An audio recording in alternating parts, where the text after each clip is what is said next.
I've waited a long time to play Tiger Heli.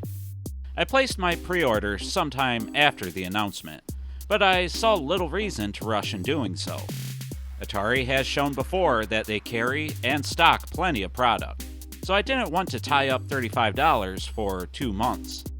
I figured I'd pre-order mine a few weeks before launch and everything would be fine. So that's what I did. I placed my order on Amazon about 15 days before the July release date, and to my horror, I witnessed the product get delayed on the website. Well, on Amazon anyway. Okay, well, I wasn't horrified either, but I was definitely annoyed by the nearly 1 month delay I had to endure. And even worse, if I had been a good little Atarian and placed my order on Atari.com, I could have had it when I was supposed to. So I had to watch other people happily get their cartridges and talk about it, while I continued to wait. But outside of a nicely done review from Big and Funky Productions, I managed to avoid too many spoilers on the product, and was ready to give my fresh take when it arrived at my doorstep about a week ago. And as of writing this review, I've dumped many hours into the game. And I'm here to say that Tiger Heli is a declaration by Atari and their partners.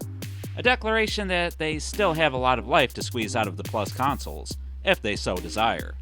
So let's see why this is, as we take a look at the long-awaited, newest release on the Atari 7800 Plus, Tiger Heli.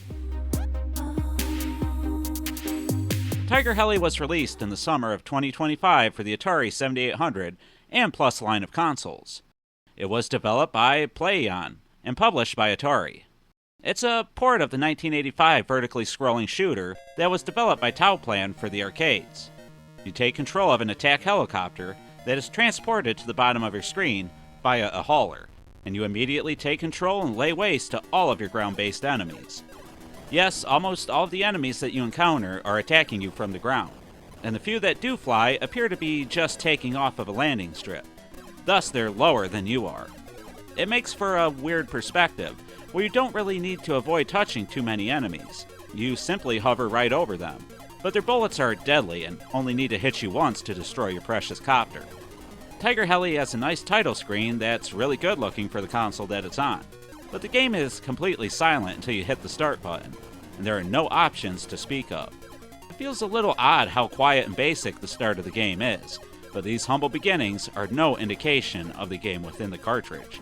After pressing start, you're thrown right into the game, and you'll take full control and be able to move all across the screen. Up, down, left, right, and the diagonals. You don't move particularly fast, but you can usually outrun most of the enemy artillery when you need to. You have the ability to shoot forward by either holding the button or hammering it for a bit more of a faster rate of fire. You also have a bomb that's available to you right from the start. These are all the tools you need to succeed, and you won't ever really acquire any weapon upgrades. So I guess it's good that you're really well equipped, with a weapon that can destroy enemies in a single hit, not to mention the bomb that can clear many enemies with one hit. But that's not to say you won't have things to pick up, and firepower to gain.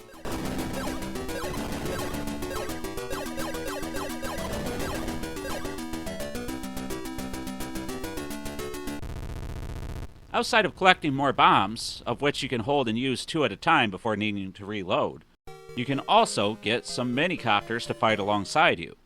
They come in 2 flavors, a front shooting variety and a side shooting version as well. If you get the side shooting flavor, then the first one will shoot left and the second will shoot right. You get the mini-copters and bombs by blowing up crates, and you'll watch them cycle through various different colors.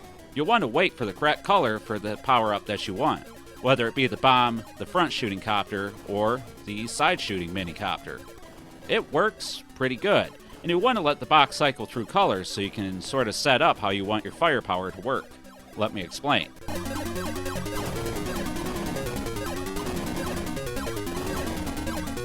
Let's say you favor the lower right of the screen for some reason. I don't know why you would, but hey, I'm not here to judge. Well then, the first power-up crate you find You'll want to shoot when it turns red. That way you have a mini helicopter that will shoot to your left. Then, the next crate you'll want to shoot when it's gray, so that you can have a second minicopter shooting forward along with you, giving you a wider area to hit your enemies with. But this is just one setup. You could have both of your minicopters shoot on either side of you. You could have them both shoot in front of you. You can have one aim forward and one to the right, and as I previously stated, you can have one shoot left and the other forward. Once you have your preferred setup, you can simply collect the yellow crates to continuously reload your bombs, until you either die or lose a minicopter and have to replace it. This system works surprisingly well, and actually makes the game feel a bit different, depending on your loadout. You'll also want to try and end the level with 2 ally copters and 2 bombs whenever possible, for massive bonus points. And points are important here, because the game will keep track of your high score on the plus line of consoles. And also probably with the high score cartridge if you happen to have one, I don't know. Anyway, your minicopters also can act like shields. If you're about to get hit, you can try to put them in the line of fire so that you can live on to fight another day. Your bombs can do the same actually, as they appear on either side of your helicopter, and when they're hit, they immediately drop and clear most of the screen. Now this adds a bit of strategy if you're really good, or it can add a bit of dumb luck if you're anything like me.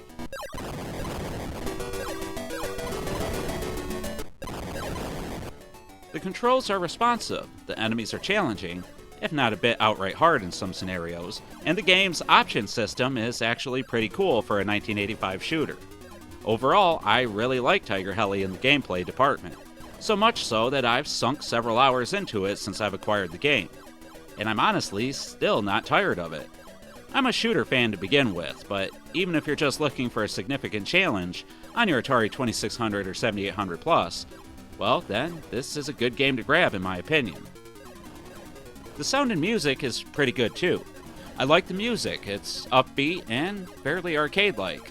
It's nice to have an Atari-produced cart in 2025 that sounds really good on the Pro system. If you're a fan of the Atari 7800, well then I don't have to tell you that the sound has always been a sore point for the console. I especially like that the music changes when you acquire the options. It ramps up in intensity and lets you know that you just got a lot stronger.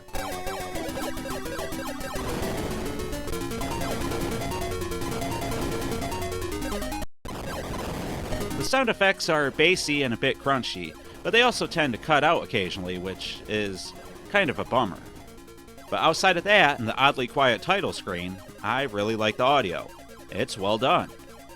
The graphics aren't all that bad either. The explosions are nice, your bombs have a nice aesthetic to them that covers a large portion of the screen, and the backgrounds are kind of varied. But I also find the backgrounds to be a bit intrusive at some points. In level 4, you come across a lot of gray concrete bricks that really messes with my eyes. I end up losing the bullets in the background, and I find it pretty easy to get shot. The whole thing's just hard for me to look at.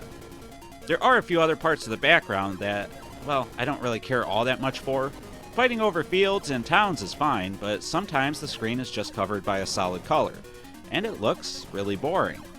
This might be what the arcade did, and if so, then it's true to the arcade.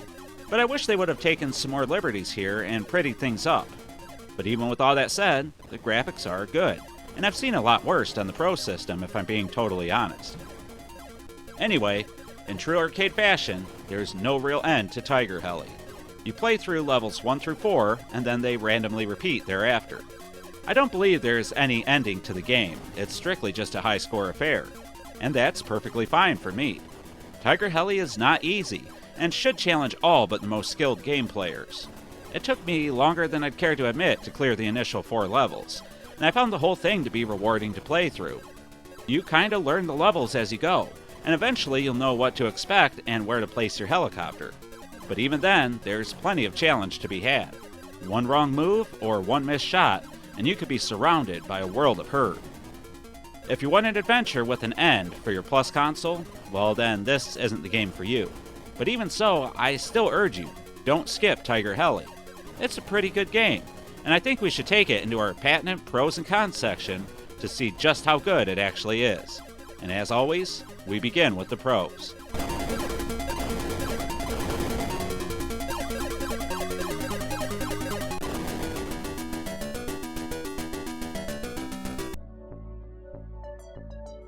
I really enjoyed Tiger Heli. I've played it for several hours and still don't feel done with it. I'm not bored with it at all. It's a high score challenge and will provide a lot of just that, challenge. The music is really good, especially for the system that it's on, and the sound effects aren't bad either. The controls are tight and I really enjoy the options system. That is to say, the mini helicopters that you get. Being able to set them up in the way that you like is a huge pro, and really adds some strategy to the game.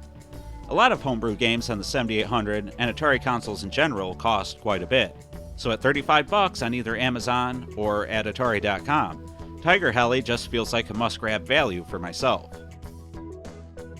But we do have some cons, and the first is the lack of options in the game.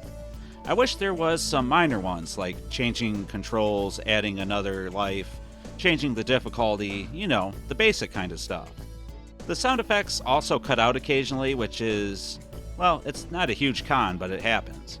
But the biggest flaw in my book are the graphics. They look good, don't get me wrong, but they just aren't as impressive as I had hoped. Too many screens are just one solid color, too many areas just fell flat. I don't know. They're good, just not pushing any limits in my opinion. And finally, the game is hard, so if you're a weak player, well, look elsewhere. But with the pros and cons weighed, I want to give Tiger Heli on the Atari 7800 and Plus line of consoles a solid 4 Pro Line controllers out of 5. It's a fantastic game, and the best original title the 7800 has received to this point, at least in my opinion. I have a feeling I'll be returning to Tiger Heli for quite some time to come, but we'll see if it stands the test of time. I think it will, but get back with me in a year or so, and we'll see if I still feel this way. But you've all heard how I feel about Tiger Heli, so now I want to hear from all of you. Have you tried it? Do you enjoy it? Do you plan on picking it up if you haven't already? Were you excited for the game, and if so, did it meet your expectations as well? Let me know about all this and whatever else you have to say in the comments down below. And please, leave a like if you enjoyed the video, and subscribe if you haven't already. I cover all things Atari, so if you like this video, then please check out the others. Anyway, it's time to wrap things up. I've been the 7800 Pro Gamer, a man who pilots a helicopter to work every day when I head into the Atari network, and I'd like to thank you all for watching. And as always, remember to stay classy, Atarians.